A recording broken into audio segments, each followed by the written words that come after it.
तो दोस्तों आज के इस वीडियो में हम शुरुआत कर रहे हैं जीव विज्ञान का। दोस्तों इसे जो है इंग्लिश में बायोलॉजी कहते हैं और हम आज यहाँ बायोलॉजी का जो है शुरुआत करने जा रहे हैं। दोस्तों मेरा जो है तबीयत थोड़ा ठीक नहीं है तो आवाज थोड़ा ठीक नहीं लग रहा होगा। तो दोस्तों हम यहाँ पे जो है जीव विज्ञान को शुरू करने जा रहे हैं। जीव विज्ञान क्या है, यहाँ से जो है जीव विज्ञान की सारी शाखाएं शुरू हो जाएंगी। तो समझते हैं जीव विज्ञान है क्या। दोस्तों जीव विज्ञान को हम परिभाषित करें तो जीव विज्ञान के अंतर्गत जो है हम जीवों के बारे में अध्ययन करते हैं। इसमें आता है जीव क्या है। तो जीव दोस्तों वो हर एक चीज है जिसमें जो है गति, प्रचलन, प्रजनन, श्वसन और दैनिक क्रियाएं जो है उनमें होती हैं, उन्हें जो है हम जीव के श्रेणी में रखते हैं। तो दोस्तों यहाँ से जो है हम आगे बढ़ के जो है सबको एक एक अलग अलग श्रेणी में रखते जाएंगे, जिसे जो है हम जगत कहते हैं।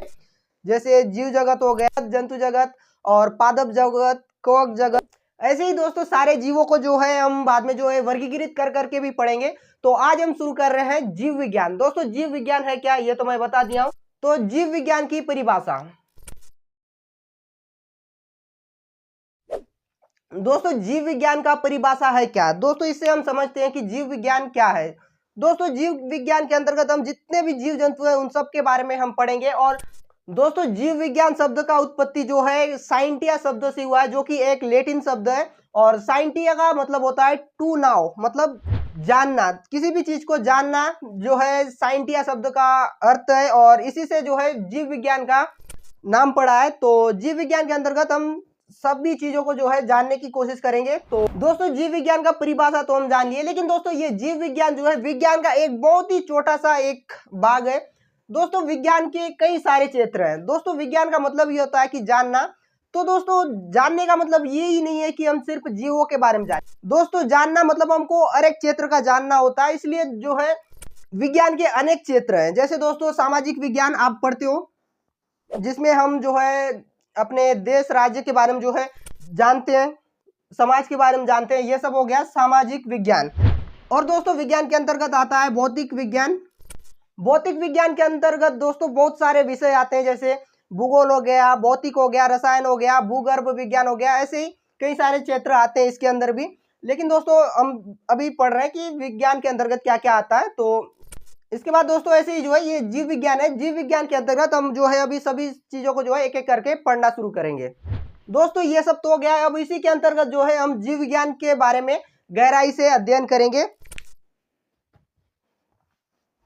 दोस्तों अब जीव विज्ञान के अंदर इतना छोटा छोटा कचरा टाइप का विज्ञान अंदर इसके अंदर जुड़ा हुआ है कि हम इसे अगर हम पढ़ने बैठे तो हम पढ़ नहीं पाएंगे। इसलिए दोस्तों विज्ञान को जो है छोटे छोटे कणों में तोड़ा गया है। अब दोस्तों जीव विज्ञान को भी जो है लगभग जो है 30-40 टुकड़ों में तोड़ा गया है। उसके अंदर आता है आकार की, शारीरिकी, आंतरिकी और कोशिका। ये सब दोस्तों एक एक छोटे छोटे चीजों को जो है मिला के लगभग 30 से 40 अलग अलग क्षेत्र उभर कर आते हैं जीव विज्ञान के अंतर्गत। मैं थोड़ा पॉज करके जो है पूरा लिख के देता हूँ कि इसमें क्या क्या आता है। 1 hour later. सॉरी दोस्तों, मैं जो हूँ अगर ऐसा लिखने लग जाऊं तो बहुत ज़्यादा समय लगेगा, इसलिए मैं नहीं लिख रहा हूँ। तो यहाँ पे मैं 6-7 नाम लिखा हूँ। जैसे शारीरिकी हो गया, तो उसके शरीर के अंदर क्या है वो सब हम पढ़ते हैं शारीरिकी के अंतर्गत। और अकारिकी के अंतर्गत जो है हम पढ़ते हैं कि उस जीव का जो है संरचना कैसा है, उसका आकार कैसा है, उसको पढ़ते हैं। वर्गीकी के अंतर्गत हम पढ़ते हैं कि उसको किन किन भागों में वर्गीकृत किया गया है, ये किस वर्ग का है, कौन से संघ का है, कौन से कुल का है, कौन से जाति का है, ये सब हम पढ़ते हैं। और जीव रसायन के अंतर्गत हम पढ़ते हैं कि उस जीव के अंदर क्या क्या रसायन पाए जाते हैं वो सब। और भ्रूण की हो तो आप जानते हो दोस्तों, भ्रूण के बारे में हम अध्ययन करेंगे कि वो पेट में जो है जब प्रजनन होता है तो उसमें बच्चे का जो है बनने का क्रिया कैसा होता है, ये सब हम पढ़ेंगे। परिस्थिति के अंतर्गत हम पढ़ेंगे कि किसी जीव को रहने के लिए किस तरह का परिस्थिति का होना जरूरी है, ये सब पढ़ने का होता है। और आनुवांशिकी के अंतर्गत हमारा जो है रूप रंग कैसे बनता है, ये सब के बारे में पढ़ना होता है। दोस्तों ये सब चर्चा करना अभी बहुत टाइम कंजर्वेटिंग है, तो हम उसे नहीं करेंगे। अगर आपको जानना है तो इसका मैं अलग से वीडियो बना दूंगा, नहीं तो आप जो है गूगल में सर्च कर लीजिएगा, ये सब आ जाएगा। जीव विज्ञान के अंतर्गत कौन कौन सी शाखाएं आती है आप सर्च कर लीजिए। दोस्तों जीव विज्ञान के अंतर्गत जो है हम छोटे छोटे जीवों के बारे में भी पढ़ेंगे कि विषाणु, जीवाणु, ये सब क्या है, ये सब के बारे में पढ़ेंगे। लेकिन हम अभी आगे बढ़ते हैं। तो दोस्तों अब आता है 2 तरह के जीव हमारे बीच पाए जाते हैं। एक होते हैं सजीव, एक होते हैं निर्जीव। दोस्तों सजीव वो होते हैं जिनके अंदर जीवों के जो है लक्षण पाए जाते हैं, जैसे प्रजनन, श्वसन, पाचन, जैसी अनेक क्रियाएं जो है होती हैं उन्हें हम सजीव कहते हैं, और निर्जीव जिनमें ये सब नहीं होता है। तो दोस्तों अब सवाल आता है कि सजीव क्या है। दोस्तों सजीव का मतलब आपको लग रहा होगा कि सजीव का मतलब सिर्फ जीव आएंगे। दोस्तों सजीव का मतलब होता है पेड़ पौधे भी आएंगे।